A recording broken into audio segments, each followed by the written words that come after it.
ನಮಸ್ಕಾರ ಸ್ನೇಹಿತರೆ, welcome back to my YouTube channel. ಬನ್ನಿ ಇವತ್ತಿನ ನಂದಗೋಕುಲ ಸೀರಿಯಲ್ನಲ್ಲಿ ಏನೇನಾಗುತ್ತೆ ಅಂತ ನೋಡ್ಕೊಂಬರೋಣ. ಅದಕ್ಕೂ ಮುಂಚೆ ಪ್ಲೀಸ್ ಸಬ್ಸ್ಕ್ರೈಬ್ ಮಾಡಿ, ಸಪೋರ್ಟ್ ಮಾಡಿ. ಹಿಂದಿನ ಸಂಚಿಕೆಯಲ್ಲಿ ನಂದನ್ ಕುಮಾರ್ ಹೆಣ್ಣು ನೋಡಕ್ಕೆ ಹೋಗಿರ್ತಾರೆ. ಅಲ್ಲಿ ಹುಡುಗಿ ಅಪ್ಪ ಬಂದು ಈ ಮುಂದಿನ ತಿಂಗಳ ಎಂಗೇಜ್ಮೆಂಟ್ ಮಾಡ್ಕೊಳ್ಳೋಣ, ಅದ್ರ ಮುಂದಿನ ತಿಂಗಳು ಮದುವೆ ಇಟ್ಕೊಳ್ಳೋಣ, 12ನೇ ತಾರೀಕು ಚೆನ್ನಾಗಿದೆ ಅಂತ ಎಲ್ಲ ಹೇಳ್ತಾನೆ. ಸರಿ ಆಯ್ತು ಅಂತ ಎಲ್ಲರೂ ಒಪ್ಕೋತಾರೆ. ಸರಿ ಎಲ್ಲರೂ ಒಪ್ಪಿಗೆ ಅಂದ್ರೆ ಕೊಡೋ ತಗೋದ್ರಲ್ಲಿ ಮಾತಾಡೋಣ ಅಂತ ಹೇಳಿ ಅವರಪ್ಪ ಹುಡುಗಿ ಅಪ್ಪ ಹೇಳ್ತಾನೆ, ನಮ್ಗೇನು ಬೇಡ, ಹುಡುಗಿ ಒಂದು ಕೊಡ್ತಾ ಇದಿರಲ್ಲ, ಅದೇ ಖುಷಿ ನನಗೆ ಅಂತ ನಂದನ್ ಹೇಳ್ತಾನೆ. ನೋಡಿ, ಇದಕ್ಕೆ ನಾನು ನಂದನ್ ಕುಮಾರ್ ಹೆಸರು ಕೇಳಿದ ತಕ್ಷಣ ಒಪ್ಕೊಂಡಿದ್ದು ಮದುವೆಗೆ ಅಂತ ಹುಡುಗಿ ಅಪ್ಪ ಹೇಳ್ತಾನೆ. ಆದ್ರೂ ನಮ್ಮನೆ ನಮ್ಮ ಕಡೆಯಿಂದ ಹುಡುಗಿ ಹೆಸರಲ್ಲಿ ಒಂದು 2 BHK ಫ್ಲಾಟ್ ಇದೆ, ಸೊ ಅದನ್ನ ಕೊಡ್ತೀವಿ ಅಂತ ಹೇಳ್ತಾನೆ. ಅದಕ್ಕೆ 2 BHK ಫ್ಲಾಟ್ ನಮ್ಮನೆ ಚೆನ್ನಾಗಿದೆ, ಎಲ್ಲರೂ ಒಟ್ಟಿಗೆ ಇರ್ತೀವಿ, ದೊಡ್ಡದೇ ಇದೆ, ಇರಬಹುದು ಆರಾಮಾಗಿ ಅಂತ ನಂದನ್ ಕುಮಾರ್ ಹೇಳ್ತಾನೆ. ಆವಾಗ ಹುಡುಗಿಯಪ್ಪ ಹೇಳ್ತಾನೆ, ನನಗೆ ನಿಮ್ಮ ಮನೆ ಬಗ್ಗೆ ಎಲ್ಲ ಗೊತ್ತು, ಸೂರ್ಯಕಾಂತ್ ಅವ್ರಿಗೂ ನಿಮ್ಗೆ ಆಗ ಬರೋದಿಲ್ಲ, ಡೈಲಿ ನೀವು ಇಬ್ರು ಜಗಳಕ್ಕೆ ನಿಂತಿರ ಅನ್ನೋದು ಗೊತ್ತು. ಇಂಥ ಜಗಳ ಮಧ್ಯೆ ನನ್ನ ಮಗಳನ್ನ ಕೊಡೋಕೆ ನಮಗೆ ಇಷ್ಟ ಇಲ್ಲ. ಅದಕ್ಕೆ ನಾನು ಆಲ್ರೆಡಿ 2 BHK ಫ್ಲಾಟ್ ಅವಳ ಹೆಸರಲ್ಲಿ ಇದೆ ಅನ್ನಲ್ಲ, ಸೊ ಮಗಳು ಹಾಗೆ ನಿಮ್ಮ ಮಗ ಇಬ್ರು ಆರಾಮಾಗಿ ಅಲ್ಲಿ ಇರಬಹುದು, ನೀವು ಬಂದು ಹೋಗಿ ಮಾಡಬಹುದು ಅಲ್ಲಿಗೆ. ಹಾಗಂತ ಅಲ್ಲೇ ಹೋಗಿ ಇರೋದಲ್ಲ, ಅವ್ರಿಗೂ ಪ್ರೈವಸಿ ಬೇಕು, ಸೊ ಅವರು ಸಪರೇಟ್ ಆಗಿರ್ಲಿ ಅನ್ನೋದು ನಮ್ಮ ಆಸೆ ಅಂತ ಹುಡುಗಿಯಪ್ಪ ಹೇಳ್ತಾನೆ. ಅದಕ್ಕೆ ನಂದನ್ ಕುಮಾರ್, ಗಿರಿಜಾ ಮನೆಯವರೆಲ್ಲರೂ ಶಾಕ್ ಆಗ್ತಾರೆ. ಈತ ಶ್ರೀಕಂಠ ಅವ್ರ ತಂಗಿ ಜ್ಯೋತಿನ ಹುಡುಗನ ಜೊತೆ ನೋಡಿರೋದ್ರಿಂದ ಎಳ್ಕೊಂಡ್ಬಂದು ಮನೇಲಿ ಕೇಳ್ತಾನೆ, ಏನೇನಿಂದು ಯಾವ ಹುಡುಗ ಅವ್ನು ಬೇಡ ಬೇಡ ಅಂದ್ರೆ ನೀನಾಕೆ ಅವ್ನ ಮೈ ಮೇಲೆ ಬಿದ್ದು ಮಾತಾಡ್ತಾ ಇದೆಯಲ್ಲ ಯಾಕೆ ಅಂತ ಕೇಳಿದ ತಕ್ಷಣ ಡೌಟ್ ಕೇಳ್ತಾ ಇದೆ ಅಂತ ಹೇಳ್ತಾರೆ. ಏನ್ ಡೌಟು, ನೀನು ಡೌಟ್ ಕೇಳೋದು ಡೌ ಮಾಡೋದು ನನಗೆಲ್ಲ ಗೊತ್ತಿದೆ ಅಂತ ಅವರನ್ನ ಬೈತಿರ್ತಾನೆ. ಅದಕ್ಕೆ ಯಾಕೆ ಎಲ್ಲರೂ ನನ್ನ ಮಗಳನ್ನ ಬೈತಾ ಇದ್ರ ಅಂತ ಅವರಮ್ಮ ಬೈತಾಳೆ.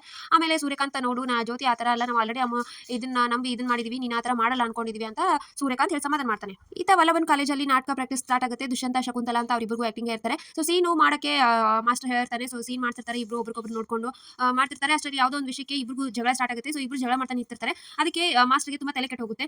ಇವ್ರು ಇಟ್ಕೊಂಡು ನೀವು ಇನ್ನೂ ನಾಟಕ ಮಾಡಿಸ್ತೀರಾ ಅಂತ ಅಲ್ಲಿ ಹುಡುಗರೆಲ್ಲ ಕೇಳ್ತಿರ್ತಾರೆ. ಈತ ಹೆಣ್ಣು ನೋಡೋ ಶಾಸ್ತ್ರದಲ್ಲಿ ಹುಡುಗಿಯಪ್ಪ ಹೇಳ್ತಾನೆ, ಏನು ನಂದನ್ ಕುಮಾರ್ ಅವರು ಏನು ಹೇಳೇ ಇಲ್ಲ, ನಿಮ್ಮ ಅಭಿಪ್ರಾಯ ಒಪ್ಕೆನಾ ಅಂತ ಎಲ್ಲ ಕೇಳ್ತಿರ್ತಾನೆ.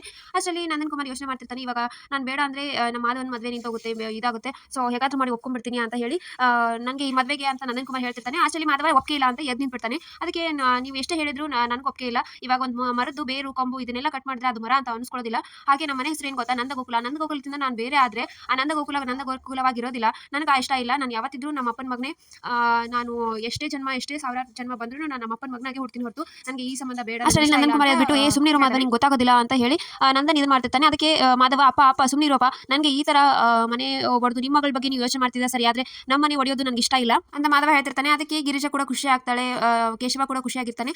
ನಮಗೆ ಈ ತರ ಇದ್ರೆ ನನಗೆ ಮನೆ ಸಂಬಂಧ ಬೇಡ ಅಂತ ಹೇಳಿ ಅವ್ರ ಅಪ್ಪನ ಕರ್ಕೊಂಡು ಮಾಧವ ಹೊರಗೆ ಬಂದ್ಬಿಡ್ತಾನೆ. ಅವ್ರ ಹಿಂದಿನ ಎಲ್ಲರೂ ಕೂಡ ಹೊರಗಡೆ ಬಂದ್ಬಿಡ್ತಾರೆ.